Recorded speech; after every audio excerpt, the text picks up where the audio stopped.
For more on this, let's turn to Ilya Shapiro. He's been watching all of this develop through the years. He's a senior fellow and a director of constitutional studies at the Manhattan Institute and a former executive director and senior lecturer at the Georgetown Center for the Constitution. Ilya, good to have you back with us, sir. Thank you.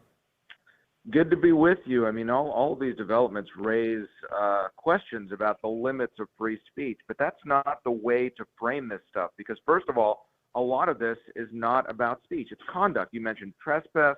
You mentioned violation of various university rules.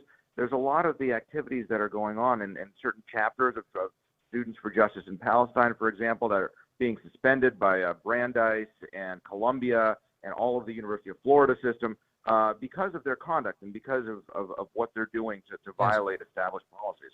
Yeah, people are entitled to be morons. They can be. That's within their free speech rights. But we don't have to pay for it. I mean, this idea that tax dollars should be flowing to organizations that advocate for genocide of Jews is insane to me.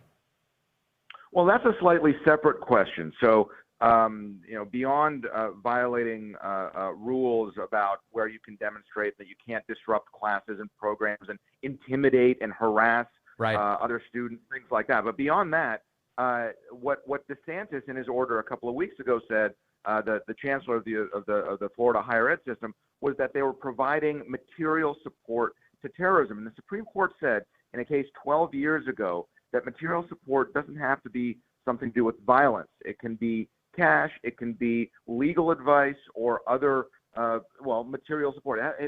This could be litigated in future. But if in effect the Students for Justice in Palestine national organization is coordinating with Hamas or other terrorist organizations and they're implementing this plan campus by campus, then that, under existing precedent, supports shutting down those chapters. And as you said, not having taxpayer support.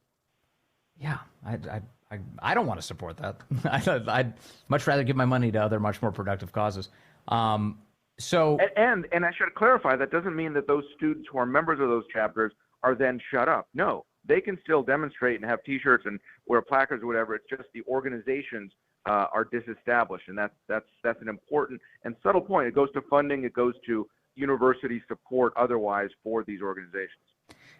We've seen these Ivy League schools be very slow to condemn what's happening on their campuses. Harvard's president, Claudine Gay, just released a statement yesterday. This is after weeks of this nonsense, and saying the past few weeks have been marked by pain and fear for many of us. Harvard rejects all forms of hate, and we are committed to addressing them. Our community must understand that phrases such as from the river to the sea bear specific historical meanings that to a great many people imply the eradication of Jews from Israel. Why has it taken so long for these types of statements to come out? Well, it's not just that it takes a long time. It seems like there's a new statement every week as they have to mop up and clarify and have another committee with lawyers tell them exactly what they need to say to make themselves look better. It's because at base their principles based in the DEI regime don't count Jews as worth protecting, and so they're kind of at a loss of what the right thing to do is, of the proper words to say. Whereas on October 6th, you could be investigated and suspended as a student or faculty member for using the wrong pronoun. Here, celebrations of the beheading of babies and gang rape and other atrocities, they're sort of wringing their hands on what exactly they're supposed to do. And thus far, the best statement I've seen from any university, and again, Harvard's president I think is up to like 4 statements at this point. Penn's president seems to do even more statements because under fire from alumni and whatnot. But Ben Sass, who's the president of the University of Florida, I think on day 3 or 4, issued a statement. It was clearly heartfelt. It was clearly written by him, not by committee, and that remains the best statement by any university president I've seen. Yeah, he reacted with aggression and moral clarity, which was good. One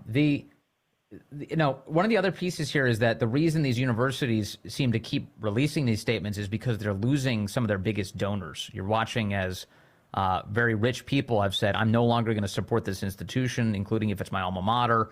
I'm done. I'm sickened by what I see. And I think that's great. I like to see that some of these guys are pulling their money away. But it does seem strange to me that the guys who were funding these institutions didn't see all of this coming. And they're the ones who've been underwriting all of this for years. These campuses have become, very radical as they were receiving all of this money from these rich guys? We're seeing the scales fall from the eyes of a lot of people. A lot of, mostly these donors are sort of on the center left. They're kind of moderate Democrats. They're, these excesses that we hear about. Yeah, I'm sure that some of it's going too far, but, kids, it's kids. Students will be students. Who cares?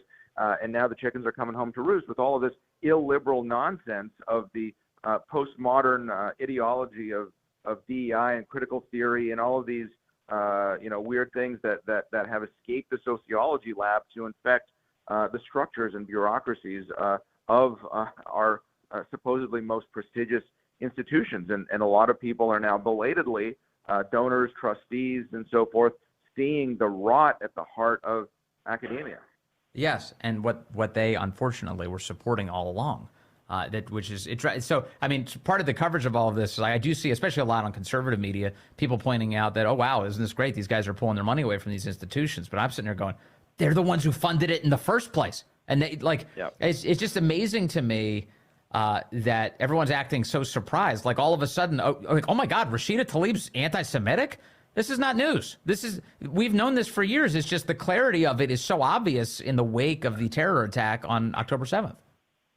Well, I mean, there can be no greater demonstration of evil than what happened, than what Hamas perpetrated. The biggest loss of life, the biggest barbarism committed against the Jewish people since the Holocaust. That's what that is what it took to have some, not all, still people realize exactly what's going on. Because look, these demonstrations that make the front page news, especially of conservative outlets, they don't represent the majority of students or administrators, probably the majority of DEI administrators. That's where a lot of anti-Semitism is based.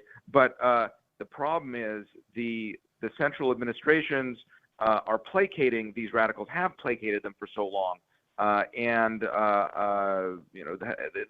They generate the feeling that this illiberalism is the dominant force, and nobody is going to go against it for fear of being perceived as politically incorrect and called racist and all this stuff. So finally, people are calling out that the emperor has no clothes. Yes. We're very much at an inflection point, and we're by no means out of the woods. We're in the I'm mixing metaphors, in the eye of the storm here. But if anything, if there's any hope for academia whatsoever, if we're not past the point of no return, this is the grisly, awful event that could disrupt the previous trends.